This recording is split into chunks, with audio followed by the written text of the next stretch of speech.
My name is Martha Malone, and I have been at Mercer since leaving my doctoral program at Cincinnati Conservatory in 1990. I came to Mercer in 1990 straight out of graduate school. And I have been teaching voice, directing opera, and I've taught all the voice related courses through the years because it's been 34 years now.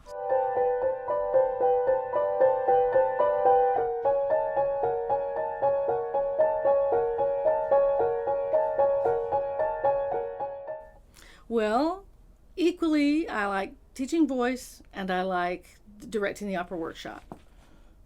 Those are my favorite things to teach. I also enjoy teaching diction, which I'm not teaching now. The problem with diction is you have to grade too many papers. I'd rather do repertoire research and research on a production than grade papers. That's probably a universal feeling, but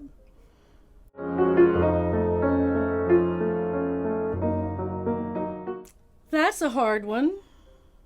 But I think it always comes down to the people. The students are wonderful. Well, 99% of them, that's the best. Actually, if only 75% were wonderful, that would be great. But really, we have terrific students, great attitudes, wonderful talent, and they're eager to learn. And I think that's true across Mercer. That and my colleagues. When I came to interview at Mercer, we didn't have this beautiful facility. It was pretty grim as far as facilities go, but I liked the people. I liked the faculty, and I had a good feeling about the school, and it had a good reputation. I remember my father had taught at Georgia State University in the journalism program, and I said to him, I'm just not sure about Mercer. It seems like a great place. But I do know that the faculty have been picketing for the current president's removal. And he said, well, you don't have to worry about it unless they offer you a job. I said, but he did tell me that Mercer had a reputation of being a place where faculty members went and stayed for a long time because they liked the community. And that's been true.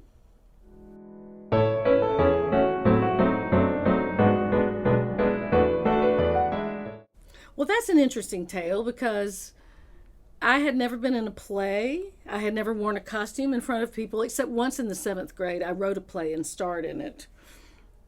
We won't talk about that. But no, I'd never been in a show until my senior year of college when I was at the University of Georgia and they did The Merry Widow, and I got to play the ambassador's wife, which is the second lead, the comic lead. And I knew I loved to perform. I knew I loved to sing. I knew I loved text and acting with the text, but I'd never been in a show, and my character was revealed in the first scene, and the curtain was closed. And I heard the orchestra playing. The overture was very exciting, and I just thought, concerts are good, but I really like this. I really like it. And since then, I've found I always have loved acting as much as singing. Now, I did attend one opera in undergraduate school. That was Boris Godunov. And then when I went on to my master's and my doctorate, was exposed to a lot more opera and was in a lot more shows through the years. And I just thought I wanted a teaching job, and I didn't want it just to be voice. I wanted to direct opera as well. And so I specifically looked for a job that was voice opera. And Mercer came up. And I grew up in Atlanta. I had friends who came to Mercer back in the 70s and the 80s. And I remember thinking, that was a big party school, which it was at that time. But I came and I enjoyed the interview, and I'm glad it worked out the way it did. So the opera directing, I think the thing I love about it the most is working with the singer to help them develop the character. I love working with people who haven't spent much time on stage and getting them excited and comfortable with that, because what I see as an educator is it affects all the rest of their work. It's great to put on a good show. Of course we want to do that, but it's most exciting to me to see how the singers develop and how it affects the rest of their performance, whether it's oratorio or recital. They're going to sing better because they're going to be more in touch with the text, the character. So that's what I love.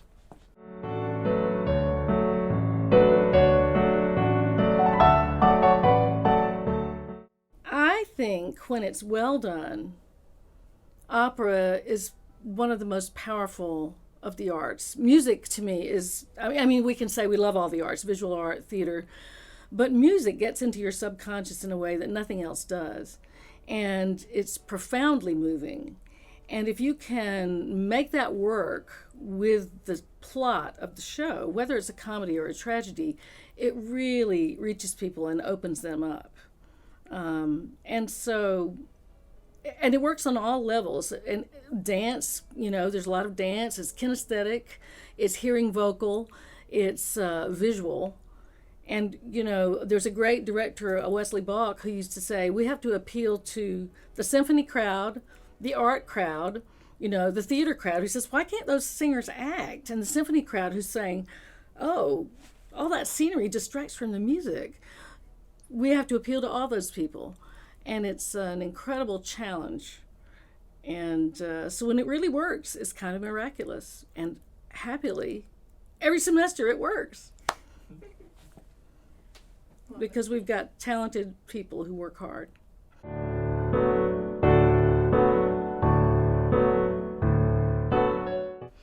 Well, that came about because when I was working on my doctorate, I had to find a topic for my thesis. And I wanted to do something that was practical, something that would have use beyond being on a shelf, somewhere. And at that time, a lot of singers got their start as young artists in programs with opera companies. Like the Atlanta Opera would have a quartet of young singers that would get paid to go out and do shows in schools. And I thought that is a beginning experience for a lot of people. So I thought, I wonder about opera for kids. Wonder what that would be to research. And of course, there was far more there than I knew. And my topic was way too broad. It was opera for American youth, a practical and analytical study. Because I not only analyzed a bunch of children's operas, but then wrote a chapter on each type, divided it into types. It's very exhaustive. Called all of these opera companies to find out what their programs were, because we didn't have the internet. So I got on the phone and called them. So that's what got me started in it. And also, I, as an opera director in an educational setting, want to make people understand what I do is that it can work. It does not have to be something stuffy, something distancing for the audience. If it's done well, it's really effective. And as an educator, I don't work with children normally, but I know that if you have an experience as a kid involved in something or attending something that's geared just to your level, your age level, you're going to be more interested in it in the future. And you might not become a performer, but you might attend. So it works on a lot of great levels. And as a college director, it helps our students. Our music ed students are going out and working with students, children, performing for them. If we had more time in the curriculum and more people in music ed that were doing opera, I would suggest that we do something for children and have the music ed students practice an educational curriculum to give the teachers. Through the years, I've done a lot of that. We've done scenes in the schools, and I would send materials in for the teachers to use with the students. But it's basically that I want everybody to enjoy the art form.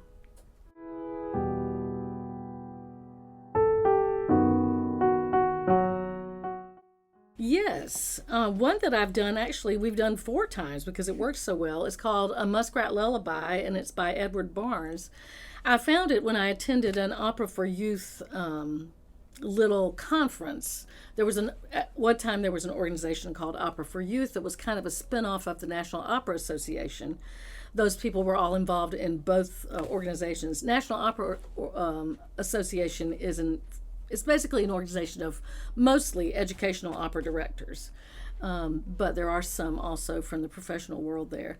But those people knew all about these opera for youth people. They were all into it and had great composers that would bring new works to that conference, to their little conference. And I saw this, and people like us, members, would get up and with books in hand and read through it for everybody so that you could hear it and see it.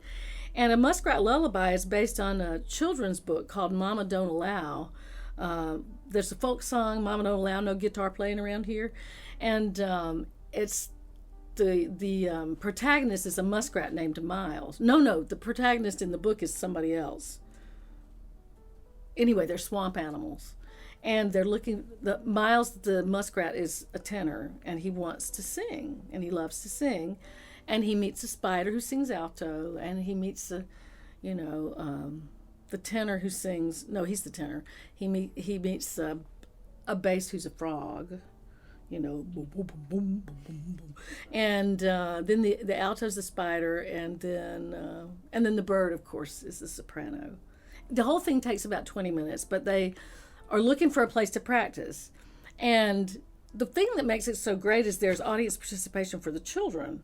There's a song that the muskrat sings at the end, and we teach it to the children at the beginning. You have cast members who are not singing that have cue cards, with the lines, and the students also get to shout out lines. So if you're in a school, you're doing it for a school, bunch of school children, and you have children in your cast as the chorus of little alligators, because there's a boss alligator who invites them to the singing group to entertain at the alligator ball. And of course, what he means to do is eat them. And so they sing, and then Miles sings a lullaby and puts them to sleep. Well, you teach the children that lullaby. You teach them the lines to scream out. And so when they say, "Let's go to the library, we could practice there," somebody says, all the audience goes, "Not here, we're trying to read." It's that kind of thing. It works so well. And so we partnered with the Macon Arts Alliance when they had dance and theater specialists in the schools. We partnered with, of course, with the Bibb County schools. We've partnered with St. Peter Claver Mission School. With that, we've also partnered with the Arts Magnet School that's right across Vineville Avenue from the Mission School from St. Peter Claver. We partnered one time. We did it with the Arts Alliance, paying the dance and theater specialists with an after-school program for at-risk children in a community center. So then we brought in a storyteller to be the drama coach, and there's an art teacher, and when you did it in the school, the art teacher would have all the children make like a hat out of like a paper plate that would be a muskrat or a frog or some other kind of swamp animal or a snake or whatever you want. So there's participation all the way through. And so we've done that in different venues in town. We always like to do it on campus, whatever we do, and have the students come here too. And especially those young children who are in it, especially the ones from the at-risk communities, the low income, for them to come to campus and sing on our stage was really important for them. Now, that's one that I've done 4 times because I love it so much. We also have done the Toy Shop by Seymour Barab. The toy maker has a life-size doll, 2 dolls that he's made, and a boy and a girl, and he calls them his children. It's not creepy the way that sounds. But anyway, we've got these wind-up toys. And so the 2 singers, we have dolls made to look like them, and they have cases that he opens and they come out, and at night they come out and are real, and they dance and things. So that's a fun one. And then there's also recently we did the second performance we've done, the second production of The Trial of Goldilocks, which a lot of people here participated in that are still with us. We've done it several years ago, and then we did it again this last fall in October of 23. And that one, Goldilocks, is on trial for breaking and entering the Three Bears' house. And the whole cast is animals, except for Goldilocks. So you have the judge and the prosecuting attorney and the defense attorney, and it's darling. It's a mix of popular styles and classical style, and really fun. A lot of fun. Well, I could go on in detail about that, but it's got a real spoof of operatic singing with Goldilocks being so tragic. And it's got the three bears who are a country trio in one scene, and then in another scene they act like kind of bad guys, and it's just really fun. Everything has a happy ending at the end. So everyone learns a lesson, that everybody has a point of view, and that we can all be friends. And the bears and Goldilocks are friends at the end. So Sweet. And we did that one. In fact, the first time we did it up the road at the Monroe County Fine Arts Center that's owned by the schools there. You know, it's their fine arts facility. And I think 1,200 kids came to see it. We did 2 shows in one day. So that was fun. We like to, and before that too, I mean, I've always done scenes in the schools as well. We've always done outreach to children. Sweet.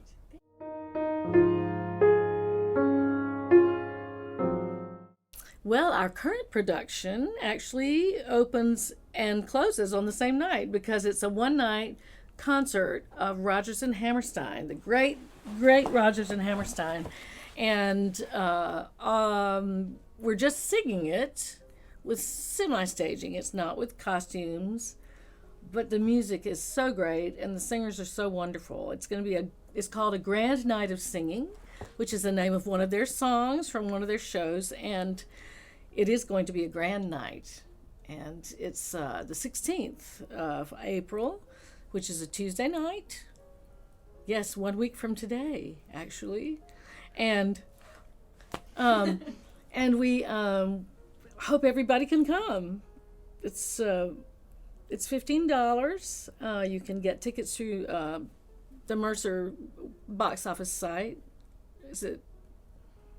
I can't remember. Tickets.mercer.edu. I can't remember. Something like that. And also you can pay at the door. And we hope everybody will come. It's just got something for everyone. It's romance, it's comedy, but it's gorgeous. Rodgers and Hammerstein.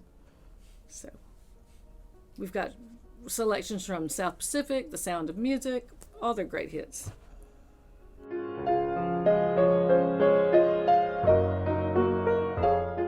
I've been here at Mercer a long time, and I never thought I would stay this long, because when I came, Macon was not what it is now.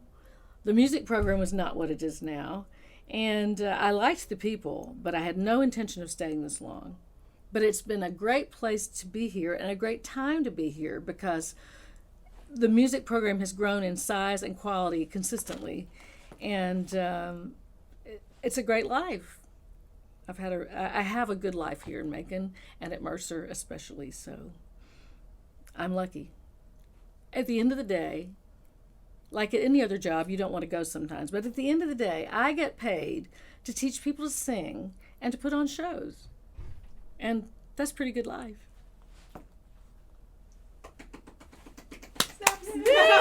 Thank you. And that's a wrap.